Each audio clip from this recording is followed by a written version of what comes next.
এখন বাজে রাত 9টা। আমি আর শুভ আমার সিটি 100 নিয়ে বেরিয়ে পড়েছি চা খেতে।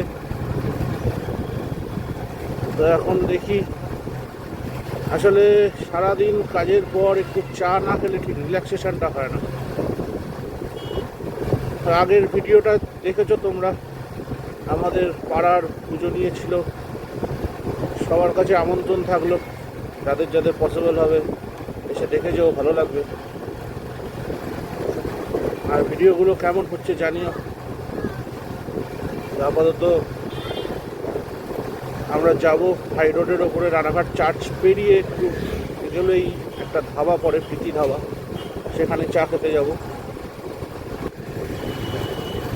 তো এই চা খেতে যাওয়ার ভিডিওটাকে তোমরা চায় পে চর্চা বলতে পারো। আসলে আগে একটা ভিডিও দিয়েছিলাম, তখন বলেছিলাম যে শুভর একটা বন্ধু এমটি কিনবে, শুভর এমটিটা চালিয়ে পছন্দ হয়েছে। আর আমাদের এক কমন ফ্রেন্ড আছে অর্ণব, যে ওর এমটিটা বিক্রি করে দেওয়ার প্ল্যান করছে। কিন্তু তারপরে ওর মন পাল্টে ফেলেছে কিছু পার্সোনাল কারণের জন্য, আপাতত এমটিটাও বিক্রি করবে না। যার জন্য শুভর বন্ধুর এখন অর্ণবের কাছ থেকে আর এমটি কেনাটা হয়ে উঠছে না। তা তাছাড়াও এমটির এখন যা দাম করেছে, প্রায় 2,20,000 রানাঘাটে অনরোড প্রাইস। তো সেক্ষেত্রে ও হয়তো এমটি থেকে শিফটও করতে পারে অন্য কোনো গাড়িতে। মোটামুটি ওর বাজেট 1,50-1,60 মতো। সেক্ষেত্রে এমটি ছাড়া অন্য গাড়ি, ভালো গাড়ি হয়ে যাবে। তো অন্য হয়তো ফার্স্ট হ্যান্ডিও কিনবে, অন্য কোনো কোম্পানির অন্য কোনো গাড়ি। অ্যাকচুয়ালি ফার্স্ট হ্যান্ড কেনাটা বেটার, কিছু মনে খুঁতখুত থাকে না যে সেকেন্ড হ্যান্ড কিনেছি, কিছু খারাপ হয়ে গেল বা কিছু হলো, সেটা অতটা মনে লাগবে না। ফার্স্ট হ্যান্ড গাড়ি থাকলে নিজের মতো করে চালানো যাবে। তো সেক্ষেত্রে আপাতত দেখা যাক কী হয়, হয়তো ডিসেম্বর নাগাদ কেনার প্ল্যান করছে। কিনলে তোমাদের জানাবো, গাড়িটাও দেখাবো কী কিনছে না কিনছে। তো আগের যে ভিডিওগুলো দেখেছিলে সেগুলো হয়তো তোমরা খেয়াল করেছো যে সবকটা ভিডিওই হেলমেটের পাশে ভিউ থেকে তোলা। মানে পিলিয়ন যে বসেছিল সে মোবাইল দিয়ে পেছন থেকে ভিডিও করেছে। তো এখন সবসময় তো পিলিয়ন থাকবে তার কোনো মানে নেই, তাই একটা স্ট্র্যাপ মাউন্ট কিনেছি, সেই স্ট্র্যাপ মাউন্ট মোবাইল হোল্ডার।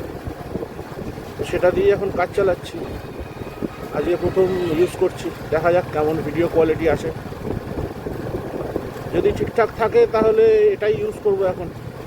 আর না হলে আমার SMK-র মডিউলার হেলমেট, মানে সামনে ভাইজারটা উপরে খোলা যায়, তো সেই হেলমেটের ভাইজারের সামনে নিচের দিকে যেখানে এয়ার ভেন্ট থাকে, সেই এয়ার ভেন্টের জায়গাটা এতটাই উঁচু যে ওখানে প্রপার মাউন্ট সেট করাটা একটু সমস্যা। একটা ছোট পাতলা মাউন্ট আছে যেটা ইউজ করা যায়, কিন্তু তার আগে এটাই কিনলাম। আমার SJCam আছে, তো SJCam-এর মাউন্টগুলো বেশ বড়, তো ওটা ট্রাই করিনি। এটা স্ট্র্যাপ মাউন্ট আছে, যখন তখন খুলে রাখা যাবে। আর ওগুলো তো একেবারে ডবল সাইডের টেপ বা গ্লু দিয়ে ফিক্সড করে দিতে হবে। তাই আপাতত এটা কিনলাম, দেখি ইউজ করে। 550 কি 600 মতো নিয়েছে এটা। যদি ঠিকঠাক থাকে, মোটামুটি স্পিডে ভাইব্রেশন সেরকম না আসে, উইন্ড ব্লাস্টের জন্য সেরকম না কাঁপে, তাহলে আপাতত এটাই ইউজ করব। আগের ভিডিওতে বলেছিলাম রাইডে যাব, পলসন্ডার ভিডিওটাই বলেছিলাম, তো তখন এটাই ইউজ করব, এটাই নিয়ে যাব।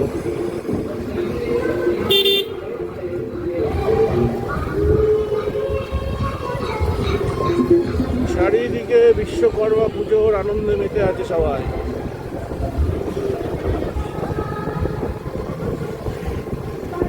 আজকে বিশ্বকর্মা পুজো, কিন্তু তোমরা ভিডিওটা যেদিন দেখছো সেদিন হচ্ছে, মানে আজকে দিনটা তোমরা দেখছো সেটা হচ্ছে মহালয়া, আজকে রবিবার।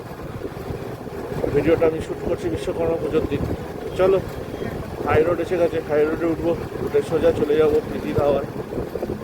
গিয়ে চা খেতে খেতে কথা হচ্ছে। এটাকে অ্যাকচুয়ালি চায় পে চর্চা আগের দিন ভিডিও বানিয়েছিলাম, এটাকে তার পার্ট 2 বা সিকুয়াল বলতে পারি। চলো যাওয়া যাক।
হচ্ছে প্রীতি ধাবা, যেখানে মোটামুটি প্রায় রোজই আমরা চা খেতে আসি। রানাঘাট এদিকটা, এই সাইডটা চলে গেল রানাঘাট, আর সামনে চলে গেল কলকাতা। রানাঘাট দিয়ে সোজা চলে গেলে শিলিগুড়ি পৌঁছে যাব। তো তোমাদের পলসন্ডার ভিডিওটায় বলেছিলাম যে সামনে রাইড আসছে। অ্যাকচুয়ালি দুর্গাপুজোর পর কালী পুজো আসে, সেই সময় কালী পুজোর সময় আমার 11 দিন ছুটি আছে। তো তাতে দুটো ট্রিপ আছে। প্রথমে একটা বাইক ট্রিপ আছে, তারপর আছে একটা ফ্যামিলি ট্রিপ। তো ট্রিপের ভিডিওই করব। তো জায়গা দুটো কী কী সেটা বলবো আস্তে আস্তে, পরে ভিডিওগুলো বলবো। কে কে যাচ্ছে, কটা গাড়ি যাচ্ছে, বা কোথায় যাব না যাব সবই ডিটেলস বলবো। আপাতত চা বলেছি, চলো চা খাওয়া যাক। চা এসে গেছে।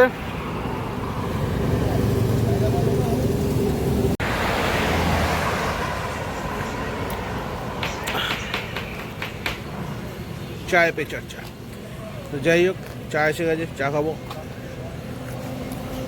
আমাদের যে স্ট্র্যাপ মোবাইল হোল্ডারটার কথা বলছিলাম সেটা একবার দেখো।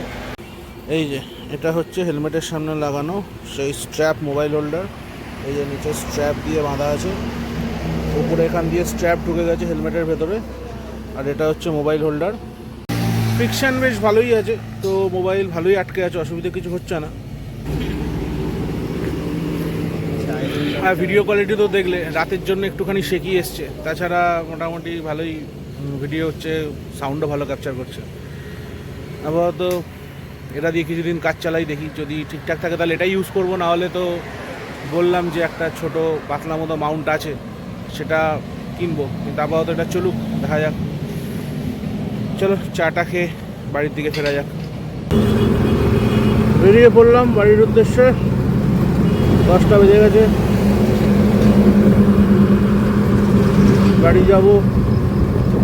দিয়ে আজকের মতো দিন শেষ, আবার কালকে সকালে কাজে বেরোতে হবে। তো ভিডিওটা কেমন লাগলো জানিও কমেন্টে, আর একটু সাবস্ক্রাইব আর শেয়ার করে দাও, তাহলে আরও একটু মোটিভেশন পাবো ভিডিও বানানোর। এই রাস্তা দিয়ে সোজা চলে গেলে ডালখোলা হয়ে শিলিগুড়ি। কবে যে যাব, এখনও প্রায় 29 দিন বাকি, সেই কালী পুজোর সময়। তো শিলিগুড়ি যাবো মানে বুঝতেই পারছো, নর্থ বেঙ্গল বা সিকিম যাবো। বলবো আস্তে আস্তে কোথায় যাবো না যাবো।